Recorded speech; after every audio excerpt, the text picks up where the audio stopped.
چلیں بھائی، بسم اللہ الرحمن الرحیم۔ مفتی صاحب، جو لوگ پاگل ہیں، مغرور، معذور ہیں، اندھے بہرے گونگے ہیں، کیا ان کا حساب ہوگا قیامت کے دن؟ پاگلوں کا تو نہیں ہوگا، لیکن جو پاگل نہیں ہیں، معذور ہیں، تو ان کا حساب ہوگا، چاہے اندھے ہوں، بہرے ہوں، گونگے ہوں، جتنی اللہ نے ان کو سمجھ دی اس حساب سے سوال ہوگا نا۔ جب پاگل تو بیچارہ پاگل ہوتا ہے، وہ مکلف نہیں ہے۔ اگر کوئی شخص قیامت کا انکار کرے، یا قرآن کے کسی حکم کا، یا قبر کے عذاب کا، جنت جہنم فرشتے کا، تو کیا کافر ہوگا؟ جی کافر ہوگا۔ اگر کوئی ایسا انکار کر دے تو اس کے لیے دوبارہ ایمان لانے کے لیے کیا کرنا ہوگا؟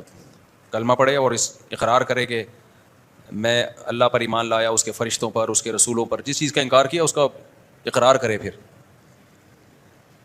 اگر کوئی شخص مشرک مرتے ہوئے کہہ دے کہ یا اللہ میرے تمام گناہوں کو بخش دے، مجھے بخش دے، لیکن وہ اللہ کی توحید پر تو ایمان نہیں لایا، تو کیا شرک پر موت ہوگی؟ شرک پر ہی ہوگی اس کی موت۔ شرک سے برات کا اعلان کرنا پڑے گا اس کو، شرک سے توبہ صاف لفظوں میں کرنی پڑے گی اس کو۔ آج دو دوست کی شادی ہے، کامران اور فراز، دعا کریں، ٹینشن میں ہے لگ رہا ہے، دعا ہے اللہ تعالیٰ ان کو کامیابی زندگی دے۔ غیر مسلم کے ساتھ کاروبار کرنا، کھانا پینا رہنا، اگر ان میں کوئی اچھا عمل ہو یا ویسے ہی وہ اچھے لگتے ہوں تو ان سے محبت سے پیش آنا۔ کاروبار کرنا جائز ہے، ضرورت کے وقت کھانا پینا بھی جائز ہے، کہیں ہاسٹل میں رہنا پڑے تو ساتھ رہ بھی سکتے ہیں، لیکن ایسی جگری دوستی لگانا تو وہ جائز اس لیے نہیں ہے کہ وہ تو کسی فاسق فاجر سے بھی جائز نہیں ہے، کیونکہ دوستی جو ہے نا صرف ان لوگوں سے گہری لگانی چاہیے جو نیک ہیں، کیونکہ انسان نظریات سے متاثر ہوتا ہے، آہستہ آہستہ کفر کی جو نفرت ہے وہ دل سے ختم ہو جاتی ہے۔ پھر یہ ٹھیک ہے کفر سے نفرت کرو، کافر سے نہ کرو، لیکن جب آپ بلا وجہ کسی سے بلا وجہ کی دوستیاں لگائیں گے تو اثرات تو پڑتے ہیں نا ماحول کے انسان کے اوپر، تو کفر سے بھی آپ کو نفرت ختم ہو جائے گی۔ اچھا سلوک ہر ایک سے کرنا چاہیے، دوستیاں ہر ایک سے نہیں لگانی چاہیے۔ غزالہ متین خاتون نے غزالہ متین شدید بیمار ہیں، دعا کی درخواست ہے، دل سے دعا ہے جی اللہ تعالیٰ ان کو شفا عطا فرمائے۔ مفتی صاحب، میری شادی کے وقت میرے کہنے سے میری امی نے میری بیگم کی تعلیم کے خرچے کی کمٹمنٹ کر لی تھی، لیکن وقت کے ساتھ ساتھ مجھے لگ رہا ہے کہ نہیں پڑھنا چاہیے، اگر اسے پڑھا دیا تو وہ پہلی فرصت میں ہی شاید چلی جائے۔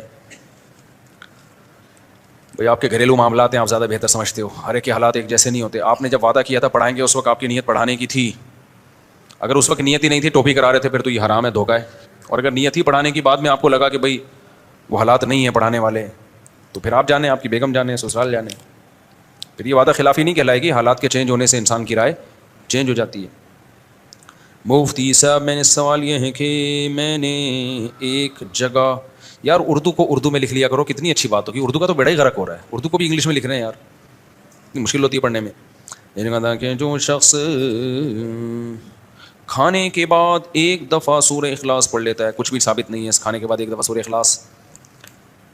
میں یاسر آپ سے ملنے کے لیے آیا ہوں پشاور سے، میرا بھی سفر ہے، مجھے اسپیڈ کے ساتھ نکلنا ہے، سمجھتے ہو، اس لیے آج میں ملاقات کسی سے نہیں کر سکتا کائنڈلی، تو مجھے سفر پہ جانا ہے، نکلنا ہے مجھے، تو ٹائم میرے پاس بہت کم ہے۔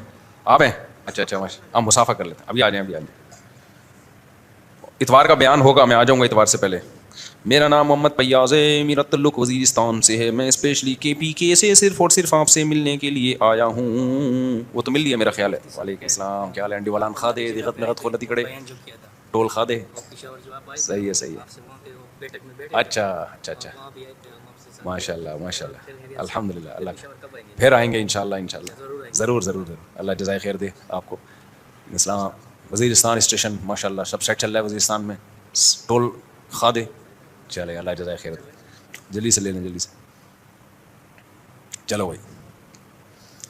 اچھا بھائی مفتی صاحب، میرے والد نے مجھے وصیت کی تھی مرنے سے پہلے کہ جن رشتہ داروں سے ہم ناراض ہیں انہیں میرے جنازے میں شرکت نہ کرنے دیں اور زندگی بھر ان سے کوئی تعلق نہیں رکھنا۔ ہم ان کی فوتگی پہ گئے، وہ بھی فوتگی پر آئے، ہم نے منع نہیں کیا۔ فیاض احمد فیصل آباد سے۔ یہ وصیت پر عمل کرنا لازم نہیں ہے، جنازے میں کوئی کسی کو نہیں روک سکتا بھائی۔ دوسرا کہ اس میں اگر کوئی بہت بڑا ظلم زیادتی نہیں کی انہوں نے، تھوڑی بہت ناراضی تھی، تو قطع تعلق بھی صحیح نہیں ہے رشتہ داروں سے۔ اللہ والد صاحب کی مغفرت فرمائے جی۔ میرا ایک بہت عزیز دوست ہے گلگت کا، وہ اسماعیلی ہے، میں نے سنا ہے کہ اسماعیلی غیر مسلم ہے، میرے دل میں بہت خواہش ہے کہ وہ مسلمان ہو جائے، لیکن میری نہ ہمت ہوئی اور سمجھ میں نہیں آ رہا کہ اسے کیسے قائل کروں۔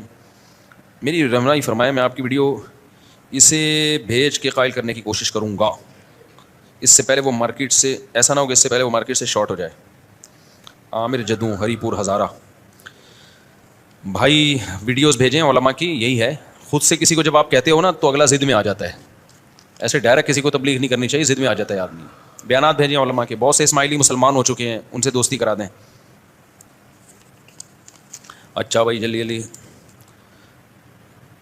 قلم اور ڈائری سے کیسے پلاننگ کریں اگر کوئی ہدف بناتا ہے؟ مثال کے طور پر ہدف یہ بنایا کہ گاڑی لینی ہے. ابے ہدف تم ہی غلط بنا رہے ہو، گاڑی لینی ہے میں نے، یہ کوئی ہدف ہے؟ یہ پلاننگ کرنی ہے تو رہنے دو بھائی، ڈائری وائری خام خام ضائع ہوگی. آپ یہ پلاننگ کرو کہ میں نے کیسے اسٹیبل ہونا ہے، اپنے پاؤں پہ کیسے کھڑے ہونا ہے. اس کے بعد پھر آدمی سوچتا ہے جب پیسے آتے ہیں تو کیا کروں، گاڑی خریدوں یا رکشا خریدوں، کیا خریدوں میں. پہلے سے ہی گاڑی کو پلاننگ کا حصہ بناؤ گے، یہ تو بے وقوفوں والی پلاننگ ہو گئی. نہیں بات تو نہ ہوئی ہے. تو اصل جو پلاننگ کرنی ہے،